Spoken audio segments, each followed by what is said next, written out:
हम अपने भारतवासियों को अगर हम परम सुखी करना चाहते हैं तो केवल वस्तु और व्यवस्था से नहीं कर सकते, उनका बौद्धिक स्तर सुधरना चाहिए। आज हमारे समाज का बौद्धिक स्तर गिरता चला जा रहा है, बहुत चिंता का विषय है। हम सुविधाएं दे देंगे, हम विविध प्रकार की भोग सामग्रियां दे देंगे, लेकिन उनके हृदय की जो मलिनता है, जो हिंसात्मक वृत्ति है, जो अपवित्र बुद्धि है, ये जब तक ठीक नहीं होगी तब तक हमारा देश धार्मिक देश है, हमारे यहाँ धर्म की प्रधानता है। तो इसी बात को बार बार हम सबसे निवेदन करते हैं कि ये जो हमारी नई पीढ़ी है, इसी से हमारे राष्ट्र की रक्षा करने वाले प्रकट होते हैं।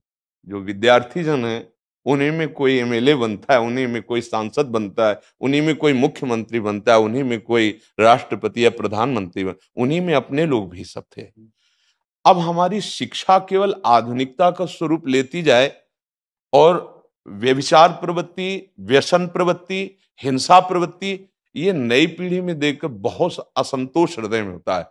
इसीलिए कितनी भी शरीर में पीड़ा हो, हम प्रयास करते हैं जितने से जितने सामने हमारे भगवत स्वरूप जन आते हैं, पहले बुद्धि शुद्ध होनी चाहिए। मय्ये वो मन आदत्स्व मयि बुद्धिम निवेश है, तो निवशिष्यति मय्ये व अत ऊर्ध्वम न संशया, तू मेरे में ही निवास करेगा, अर्थात भगवदानंद में।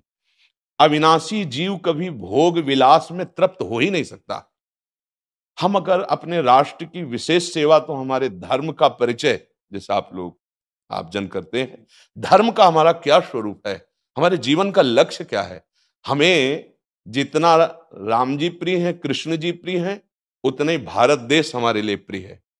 जैसे राम भक्त, कृष्ण भक्त, वैसे ही हमारे भारत देश का हर जन जन हमारा आदरणीय और पूजनीय। पर अब जो मानसिकताएं बन रही हैं, वो हमारे धर्म और हमारे देश के लिए लाभदायक नहीं होंगी। व्यसन का इतना बढ़ता स्वरूप, व्यभिचार का इतना बढ़ता स्वरूप, हिंसा का इतना बढ़ता स्वरूप, ये बहुत ही विपत्तिजनक है। अगर ये बढ़ता रहा तो हम विविध प्रकार की सुख सुविधाएं देने पर भी अपने देशवासियों को सुखी नहीं कर पाएंगे, क्योंकि सुख का स्वरूप विचार से होता है। सुख और दुख की स्थिति सत्य नहीं है, आगमा पाइनो अनित्यास, लेकिन हमारा विचार, और विचार हमारा गंदा हो रहा है। बस हमारा उद्देश्य यही है कि हमारे देशवासियों का विचार शुद्ध होना चाहिए। अगर विचार शुद्ध है तो राष्ट्र प्रियता, जन सेवा, समाज सेवा, ये सब स्वाभाविक होने लगेगा। और विचार अशुद्ध है तो सुविधाएं बहुत हैं, उनका दुरुपयोग हो रहा है। तो बस आप सबसे बड़े बड़े जो उपदेष्टा जन हैं, जो बड़े बड़े धर्म की रक्षा के लिए भगवान ने जिनको भेजा है, उन सबसे यही प्रार्थना है कि सब व्यवस्था करते हुए हमारे देशवासियों की बुद्धि अध्यात्म को समझे। बिना अध्यात्म को समझे दुख सुख की समानता बिना किए परम सुख का अनुभव हो ही नहीं सकता।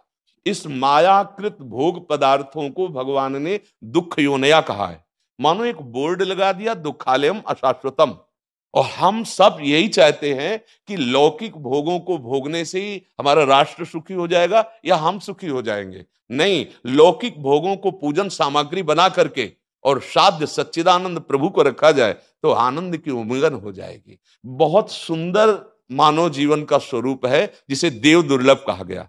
दुर्लभो मानुषो देहो, लेकिन क्या दुर्लभता शब्द स्पर्श रूप रस गंध इन्हीं विषय के भोगने की या इन्हीं सुविधाओं के लिए दुर्लभ कहा गया? दुर्लभ है किसी सच्चिदानंद सुख के लिए। और उस सुख को तो हम भूले हुए, एकदम बहते हुए शब्द स्पर्श रूप रसगंध के प्रवाह में चले जा रहे हैं और इसी को सौभाग्य समझ रहे हैं कि हमें सुख प्राप्त हो रहा है। नहीं, हम सबसे प्रार्थना करते हैं कि आप अपने धर्म को समझिए। आप अपने स्वा को जहां जहां स्थापित करते चले जा रहे हैं, आप उसे गंदा करते चले जा रहे हैं। मदिरा में, हिंसा में, द्यूत कीड़ा में, बेविचार में, इसे दोष नहीं समझा जा रहा है। और हमारे शास्त्र और हमारा धर्म इसको निषेध करता है। कलयुग की स्थिति बताई गई है। छोटे छोटे बच्चे व्यसन करने में लग गए। आज स्कूली विद्यार्थी जिनको ब्रह्मचर्य से पुष्ट होना चाहिए, वो ब्रह्मचर्य नष्ट कर रहे हैं। ये बड़ा चिंता का विषय है। हमारे देश के लिए जो जवान चाहिए, हमारे देश के लिए जो भक्ति चाहिए, उसमें बुद्धि और शरीर बल दोनों होना चाहिए। शरीर बल क्षीण हो रहा है क्योंकि व्यभिचार प्रवृत्ति में बहुत कमजोर अवस्था में, जैसे गेहूं की फसल है और गलेथ में काट ली जाए, तो न दाना मिलेगा न सही भूस मिलेगा। ऐसे ही 20 वर्ष की अवस्था तक यदि ब्रह्मचर्य नष्ट कर दिया जाए तो वो गृहस्थ के योग्य में नहीं रह सकता। राष्ट्र सेवा की क्या बात है। हमारे राष्ट्र सेवा के लिए बहुत विशाल हृदय की आवश्यकता है। हमारे शरीर को बहुत स्वस्थ रखने की आवश्यकता है, तभी हम समाज सेवा, राष्ट्र सेवा। तो शरीर और बुद्धि दोनों का स्वस्थ होना बहुत आवश्यक है। तो शरीर को तो नष्ट किया जा रहा है विषय भोगों में।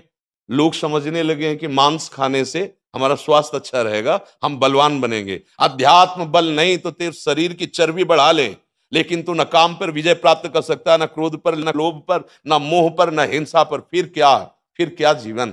तो इसीलिए हमारा बार बार हृदय में सबसे प्रार्थना है, जिस संत भगवान भी आते हैं, ये देखो इस समय आवश्यकता विचार शुद्ध करने की है, आहार शुद्ध करने की है, आचरण शुद्ध करने की है। हमारे देश ने चरित्र की पूजा की है। रावण किसी बात में कम नहीं था। आज भी कोई शिव अगर अभिषेक होता है तो तांडव स्तोत्र उसी का गाया जाता है। जटाटवी गलत ज्वल प्रवाह पावित स्थले। ऐसा विद्वान और ऐसा बलवान जो 20 बार जैसे झूला आराध्य देव को झुलाया जाए, ऐसे महादेव सहित पार्वती को बाजुओं पे झुलाया, वो महाबली चरित्रहीन हो गया तो अपने देशवासियों ने राक्षस कह दिया उसको। चरित्र, आज हम चरित्र पर ध्यान ही नहीं दे रहे। चरित्र बेचना मतलब कोई समझ में नहीं आ रहा। छोटे छोटे बच्चे चरित्रहीन हो रहे हैं। हमारा राष्ट्र संकट में पड़ जाएगा अगर हमारे बच्चे व्यवस्थित नहीं हुए, उनकी बुद्धि शुद्ध नहीं हुई, उनका स्वास्थ्य ठीक नहीं रहा। कौन आगे चल कर के है? यही पीढ़ी तो है ना, इन्हीं में से तो निकलते हैं हमारे राष्ट्र भक्त, भगवत भक्त, देश सेवी। तो सबसे यही प्रार्थना है कि हमारे नई पीढ़ी को सुधारा जाए।